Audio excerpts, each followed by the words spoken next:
في الجزء الأول من رحلتنا عبر تاريخ فلسفة العلم، رأينا صعوداً للعلم في العصور القديمة، والذي تطور تدريجياً إلى مؤسسة مركزية في المجتمع. وفي الجزء الثاني من حوالي عام 1800 حتى عام 1945 حاول العلم تعريف نفسه. هذا البحث عن توافق حول ماهية العلم حدث في الغالب داخل المجتمع العلمي. الآن بعد الحرب العالمية الثانية يتدخل المجتمع في العلوم، ويتحرك العلماء أيضاً بعيداً عن الفكرة القائلة بأن العلم نشاط منعزل عن المجتمع. جعلت الحرب المجتمع العلمي يفكر في أسسه وطرق تطوير المعرفة، حتى لو لم يكن هناك اتفاق حول ما يجب أن يعنيه ذلك، إلا أن الاستقطابات في المناهج العلمية وطرق التفكير قد تطورت.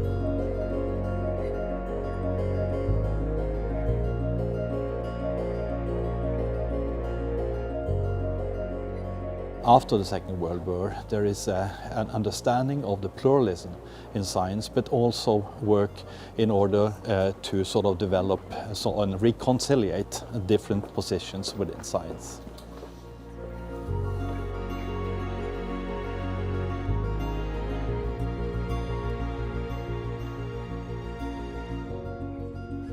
أصبح هذا محور اهتمام الفيلسوف الفرنسي جان بول سارتر، الذي استلهمه من مارتن هايدغر ليطور الفلسفة الوجودية. In many ways, he took up the way of thinking that Dikart started. He started with a subject, and that was in the time of natural science. Starting with a subject was a kind of revolutionary new beginning, and he wanted to make a synthesis of the subjective, the world of the consciousness, of the soul, of the subject on one hand, and the objective world of science on the other. And the objective world he called being in itself, and the kind of being that consciousness were, that the human soul or thinking were, he called being for itself. ألهم سارتر ما سيصبح تقليداً خاصاً للتفكير الفرنسي في الفلسفة، غالباً ما يشار إليه باسم ما بعد البنيوية وما بعد الحداثة. هذه الطريقة الجديدة في التفكير شككت في الدور المركزي للذاتية. We shouldn't forget that Sartre was the most important living French philosopher in the 50s and the 60s. So all these people knew about Sartre and read him, and some of them even knew him personally. I mean, some of them did politics with him personally, for instance, in the 70s. So there is certainly a relationship. I would say, first of all, they all have this critical relationship. They are critical about his ideas. تفاعل المجتمع مع النشاط العلمي خلال الحرب، وكان هناك ضغط من أجل ممارسة تأثير أكبر في السيطرة على العلم ووضع مبادئ توجيهية وأخلاقية. تم اعتماد الإعلان العالمي لحقوق الإنسان من قبل الجمعية العامة للأمم المتحدة في باريس في 10 ديسمبر من عام 1948. الإعلان لم يخاطب العلوم بشكل مباشر، لكنه أبدى ملاحظات واضحة حول السلوك الأخلاقي والاعتداءات على جميع البشر، إذ رفعت تقارير متزايدة عن التجارب العلمية على البشر خلال المرحلة النازية. وفي عام 1953 بدأ العمل في الجمعية الطبية العالمية لوضع مبادئ توجيهية وأخلاقية لمكافحة التجارب على البشر، وهو ما بات يعرف باسم إعلان هيلسنكي عام 1964. شارك الفلاسفة في محاولة التعلم مما حدث قبل وأثناء الحرب العالمية الثانية، ومن بينهم الفيلسوف البولندي سيغموند باومان الذي ألف كتاب الحداثة والهولوكوست. He said that Holocaust has been treated in the philosophy of more as a Jewish problem, But then he tried to have a focus from a more scientific approach from sociology and asked the question, how was this possible? And one of his idea is that the society today has this latent threat that Holocaust can happen again. They are criticizing this instrumental way of thinking, that you can, this way of reasoning, that you have a goal and you have a mean to reach this goal. And this way of thinking has been very basic for development, the development of our society today. It has been very positive, but there is a dark side of it too. هل يمكن تطوير نقطة انطلاق جديدة للتفكير العلمي لتجنب هذا النوع من التقدم؟ ظهرت العديد من الآراء المختلفة، من بينها اهتمام جديد بدور اللغة لتقديم وصف صحيح للعلم. لودفيج فتجشتاين الآن أستاذ في كلية ترينيه في كامبريدج، أحد أولئك الذين بدأوا النقاش الجديد.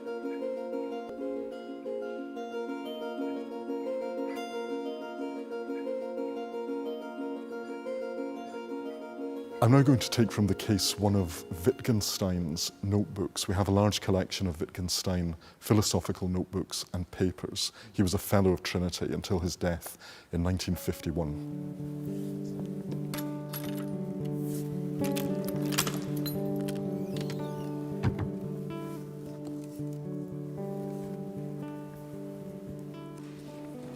It's very typical of Wittgenstein. It's a mixture of languages. It's short sentences, long sentences, different types of ink. Very, very unusual and very typical of his notebooks. Wittgenstein says that because of a very common feature of the language, namely that when we use substantives, we look for a substance that corresponds to the substantive. And usually it does, like in a man or horse. But what corresponds to time? There is no physical entity, there is no phenomenon, but our mind, because we are used to use language in this way, that we search for a substance, we will try to identify what is time. And for 2000 years, people have tried to identify it, but it's still a problem. And people say, of course, that is because time is a very complex and difficult matter.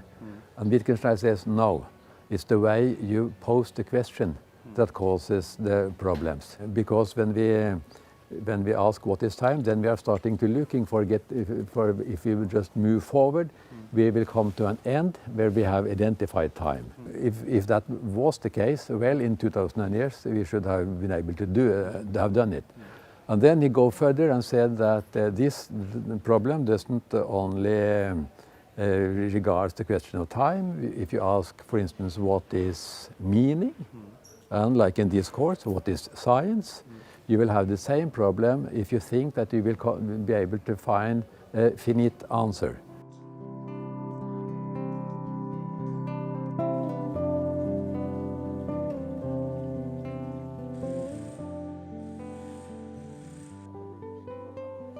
A deep legacy of Wittgenstein is that we have got to stop thinking of language as just a neutral device for describing an independently existing reality.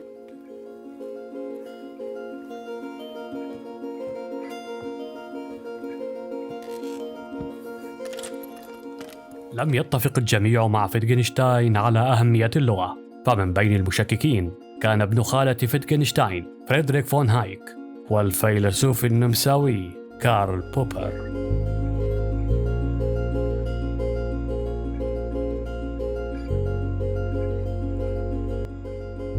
انتقدوا الوضعية الجديدة وطوروا شيئاً أطلقوا عليه اسم العقلانية النقدية.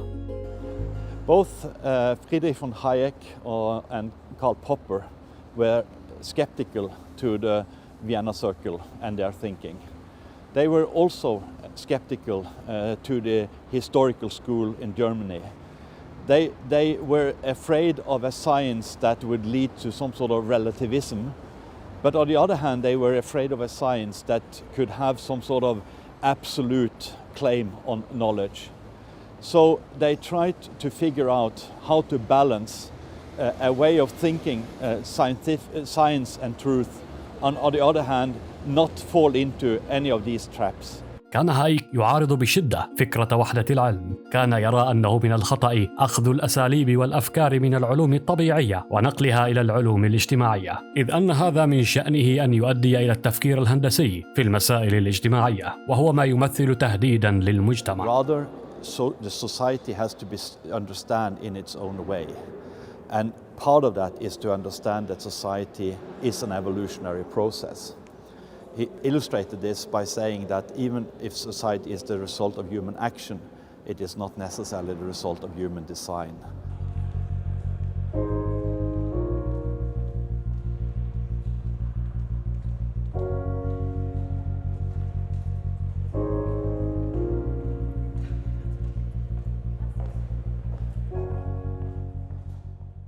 Karl Popper was, in his early thinking, very much within the framework of the Vienna Circle.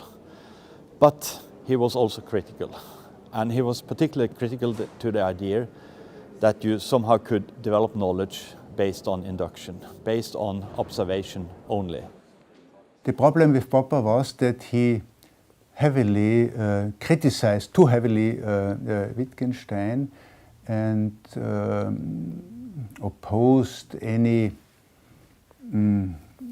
idea of a philosophical movement. Therefore, he rejected.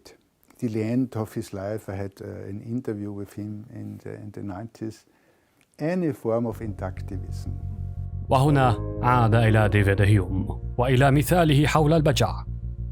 والفكرة التي اقترحها للحل كانت التفنيد. فإذا كان العلم هو عملية تفنيد مستمرة، فإنه بمرور الوقت يستبعد الأفكار الخاطئة. لذلك يمكن للعلم بهذه الطريقة أن يصبح نظاماً لنمو المعرفة.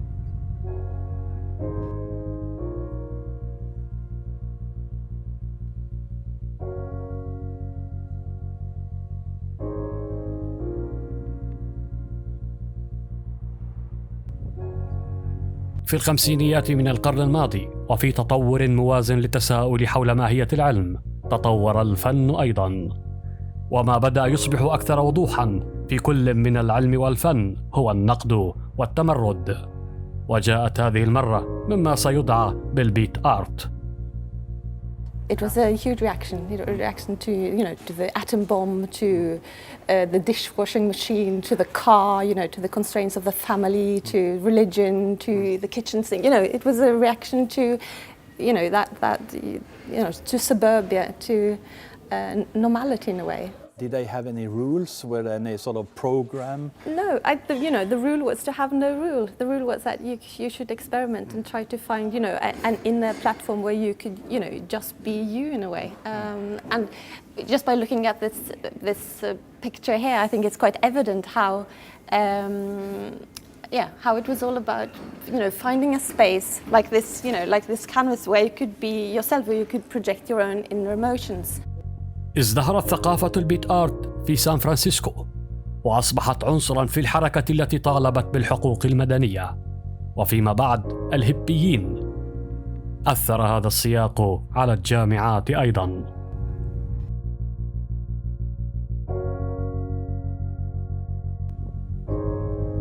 الشخص الوحيد الذي سيعكس هذا في فلسفة العلم هو النمساوي بول فايرابن. Paul Feyerabend became a professor of philosophy of science at the UC Berkeley in 1958.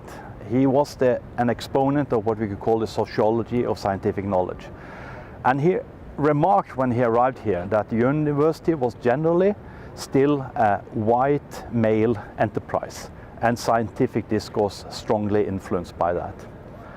This all changed in 1965 when the new education law came in the United States and brought whole new groups of students to the campus. The governor leaves. James Hood is the first of his race to become a University of Alabama student. This was an opportunity, Feyerabend remarked, for a new enlightenment. شخص آخر من شأنه أن يضع بصمته على فهم العلم وهو توماس كون. Thomas Kuhn came to UC Berkeley in 1961 as a professor of the history of science. And the year after, in 1962, he published the book The Structure of Scientific Revolutions. That would have a tremendous impact on the discourse on science. نهض كون فكرة النظرية الموحدة للعلم، كما جادل بأن تاريخ العلم لا يدعم فكرة أن العلم يتقدم باستمرار، بل إن معظم العلوم تتم ضمن السياقات العادية التي تضع مجموعة من الإجراءات والقواعد التي تشكل بدورها أنماطاً، والتقدم في العلم يحدث عادة عندما يكسر شخص ما النمط السائد ويشكل ما هو جديد، وهو ما أسماه بالثورة العلمية. Tom really did change the conception that people had of the philosophy of science, because prior to Kuhn, people thought the philosophy of science wasn't, at least in part, a normative discipline. You establish standards of rationality and truth, and scientific method was the purest expression of these standards of rationality and truth, and that's why science was so successful.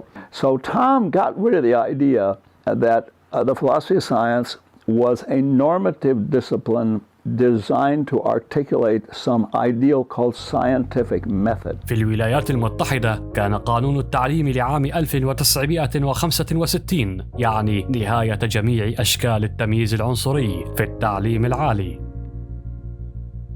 كما أنه قدم أيضاً دعماً مالياً لأولئك الذين يرغبون في متابعة تحصيلهم.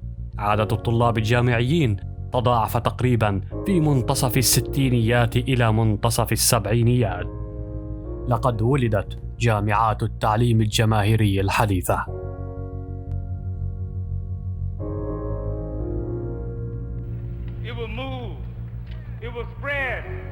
العام الدراسي 64-65 الذي يمثل بداية احتجاجات حركة حرية التعبير في جامعة كاليفورنيا في بيركلي.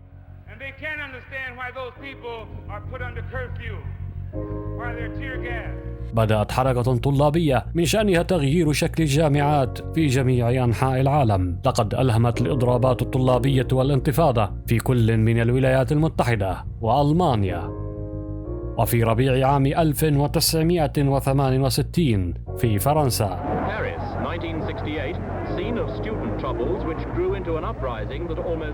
من أجل حرية التعبير للطلاب أيضاً وإضفاء الطابع الديمقراطي على إدارة الجامعة، بدأ بول فايرابن في انتقاد ما كان يعتقد أنه شكل من أشكال التركيز على الذات في الفكر العلمي الغربي. مع خبرة جميع الطلاب الجدد من ذوي الخلفيات المختلفة القادمين إلى الجامعة، فقد رأى أن الجامعة يمكن أن تكون مكاناً ينتعش العلم فيه بفعل التجارب الغنية التي تم جمعها، ولكن هذا يتطلب من الجامعة التخلي عن تنظيرها الجاف والاقتراب من الممارسة العلمية. Whatever the political pretext, the practical result is the same, a fight with the police. The free speech movement was a turning point in American higher education because it put an end to the period of passivity that set in universities after the Second World War. People had been through the Depression and the war, and they wanted a sort of quiet, peaceful time, and students mostly wanted to get enough training so they could go out and make money. But the actual free speech movement was a direct outgrowth of the civil rights movement. You cannot understand the FSM if you don't understand the Martin Luther King branch of the civil rights movement. It was peaceful protest, nonviolent protest. But the nonviolent, peaceful period of the student protest movement really only lasted about a year. But then what developed was a much more violent, much more illegal and really anti-intellectual element of the student protest movement.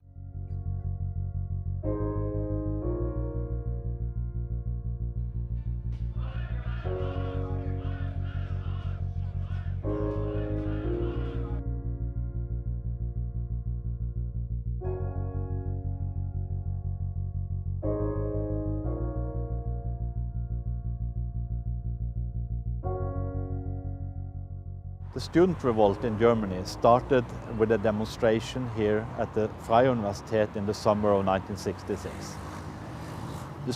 The whole student movement that demonstrated was partly inspired by the philosopher Jürgen Habermas. Habermas had in his book in 1966, The Transformation of the Public Sphere, argued that democratization in society should also include science. Science is part of society and should be within the sphere of democratic thinking. Students use this to argue for democratization of the university and for criticizing the hierarchical structures of the university. These demonstrations then continued and escalated until in the 1968 there was a big revolt among the students here in Germany.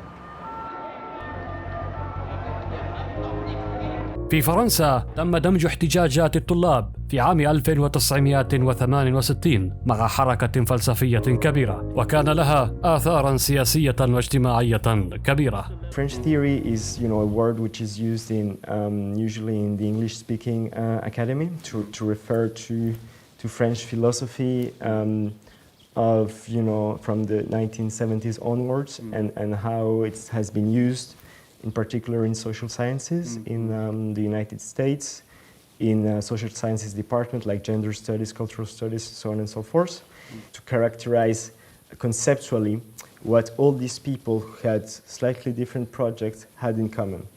And what they had in common was a critique pretty much of many of the things which were popular or which were mainstream in French philosophy when they started to become philosophers themselves, that is to say in the 1960s.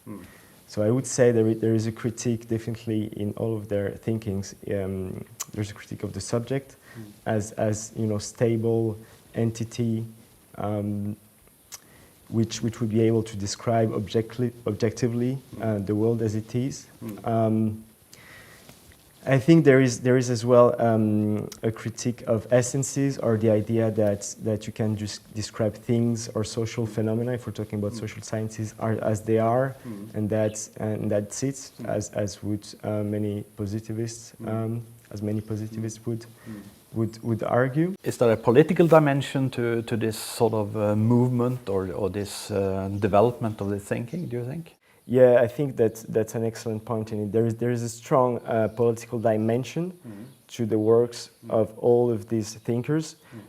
France of the 1960s was a fairly conservative society with General de Gaulle in power, so on and so forth. And then you had May 68, which is basically which was almost a revolution happening, and it changed everything, culturally, politically, so on and so forth. And all these philosophers were strongly influenced by this. Some of them even participated in it.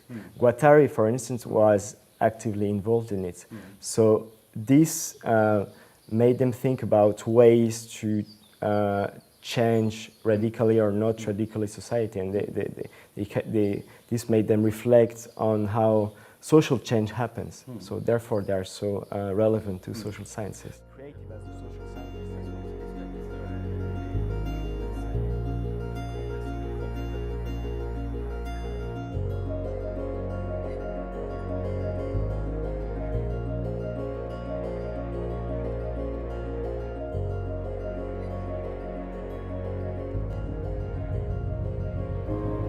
رأى بول فايرابن الفكرة الوضعية لتعريف واحد للعلم كتهديد للعلم الحقيقي الذي يجب أن يلعب دوره في المجتمع.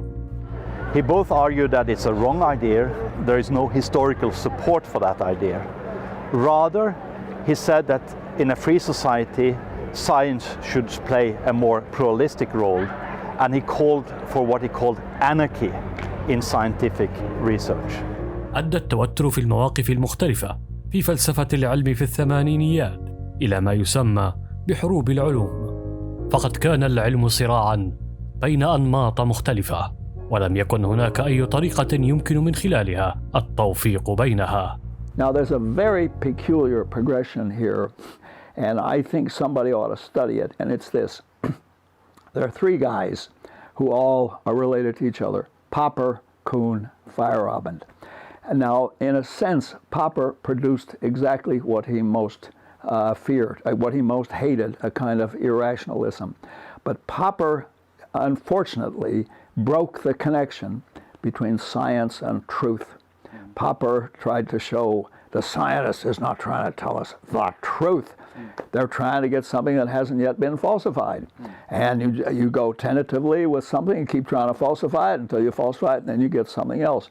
You're not trying to get at the truth. I don't know this, a fair interpretation of Popper, but it's how Popper was read. Now then, you go from there to Tom Kuhn, and Kuhn says, well, people weren't following methods of sublime rationality anyway.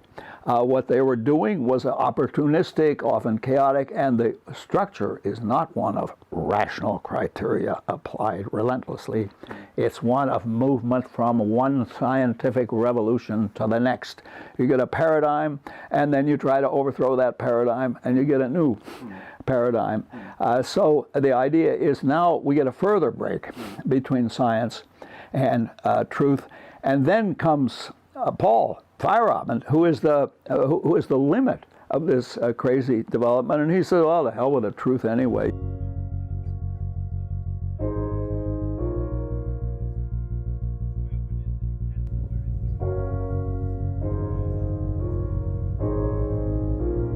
كانت إحدى الحجج التي كان لها القدرة على فهم الأنماط المختلفة وراء الآراء المتضاربة هي تعدد الخطابات، ذلك أن المواقف المختلفة في العلم تعود في حقيقتها إلى تعدد الأنظمة الخطابية. The problem is not that we are bad language users. The problem is rather the opposite, that we are so good language users that we think that language is a tool that is possible to answer all kinds of questions. But suddenly in the science and philosophy, we turn up against the questions that we cannot answer, not because of the matter in question, but because of the way we pose the question. And therefore Wittgenstein tried to show that this way of doing science and philosophy, which think you can reach a final answer, is based on a misunderstanding of language.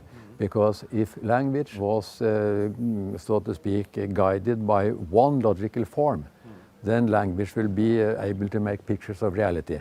What Wittgenstein shows is that there are so many forms of language, so many uses of language, and so many contexts in which it's used.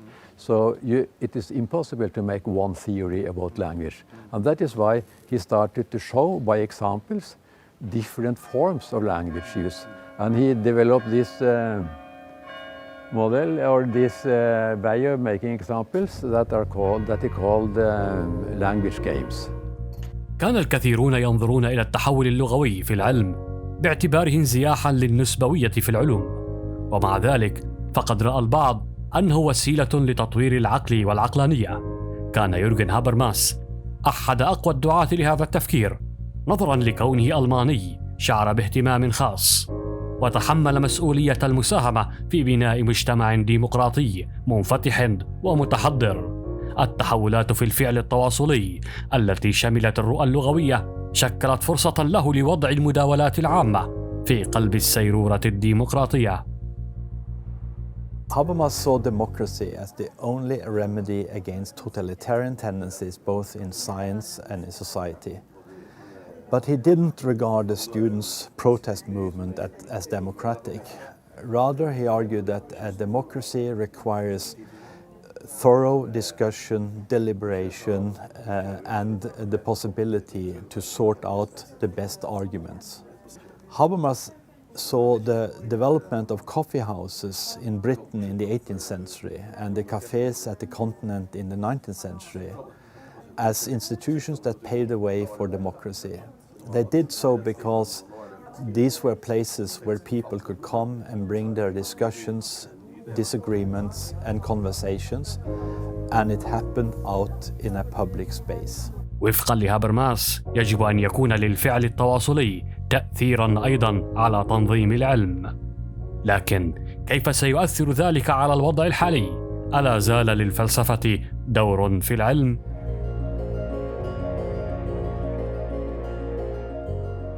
See, I don't think of science as a uniform phenomenon. I think if you look at this university, there are lots of different people doing all sorts of different things. Now, what goes on in chemistry departments is not at all like what goes on in economics or sociology. I don't know if economics is a science or not, but I think they're making some disastrously mistaken assumptions. in economics departments, and I couldn't say that about chemistry because I don't know enough. But I think that we shouldn't assume there's a unified phenomenon called science. There are a series of disparate sciences, and over a period of a very long time, the natural sciences have developed a certain kind of a style of investigation that seems to be very productive. By natural science, I mean things like physics and chemistry and biochemistry and biology. But that's quite different from such social sciences as economics and political science.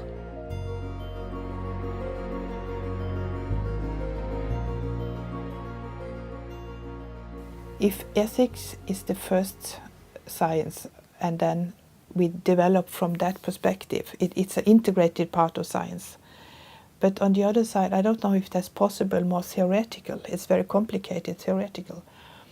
But on the other side, we need watchdogs that are aware of what's going on and what's going on in very advanced science today, in technology, in physics, in health.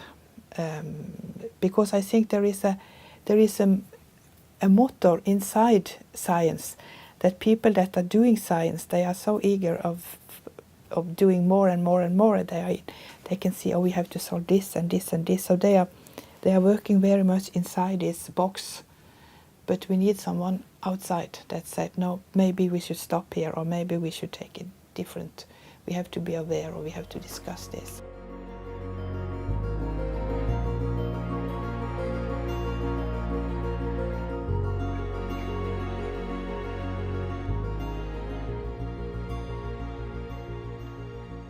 I think philosophically speaking, it's extremely interesting to try to combine post-structuralist approaches with other approaches.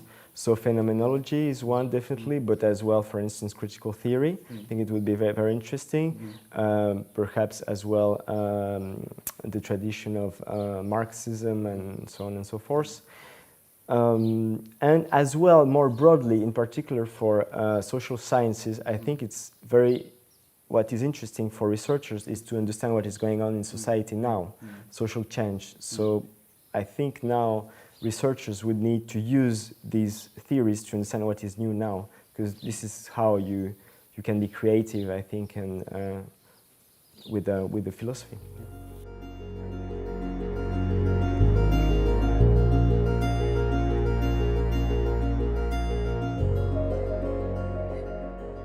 If philosophy of science should be relevant and significant, it has to be updated.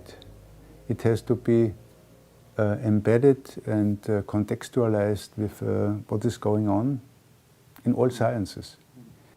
The foundation of science and true knowledge and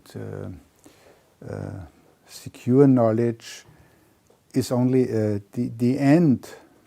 Yeah, one cannot reach in the long run. So science is basically hypothetical. And this is the tension between science and the public, and politics. They are demanding what are the facts. So the limits and the prospects of sciences are at the agenda again.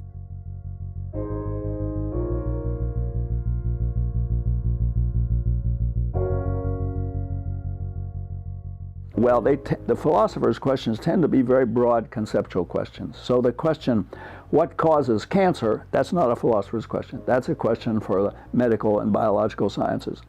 But what is the nature of causation? That's a philosopher's question. That's the kind of question that worries me, because it's a conceptual question.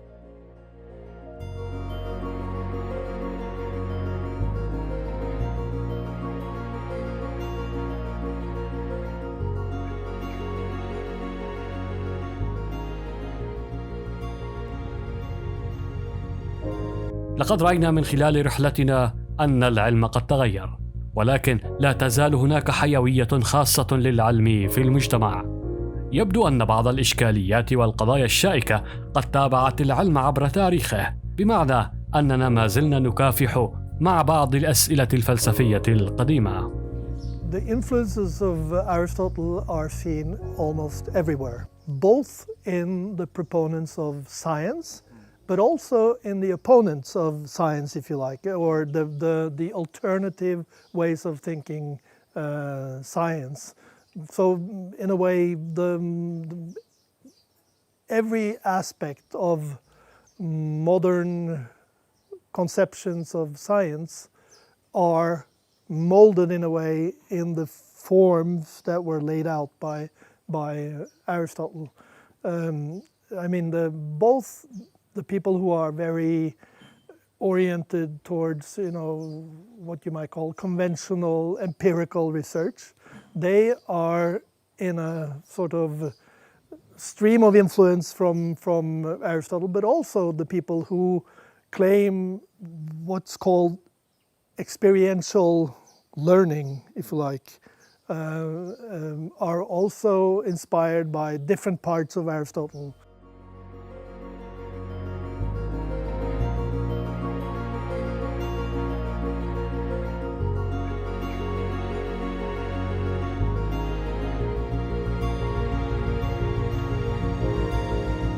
لقد بدأنا هذه الرحلة بطرح السؤال: كيف يمكن للعلم أن يكون بهذا التنوع ويساهم في الاستقطابات الاجتماعية، وفي نفس الوقت عليه أن يقدم معرفة صحيحة؟ لكنني أعتقد أن هذه الرحلة أخبرتنا أن العلم لم يكن أبداً شيئاً موحداً، والنقاش حول ماهية العلم لا يتوقف.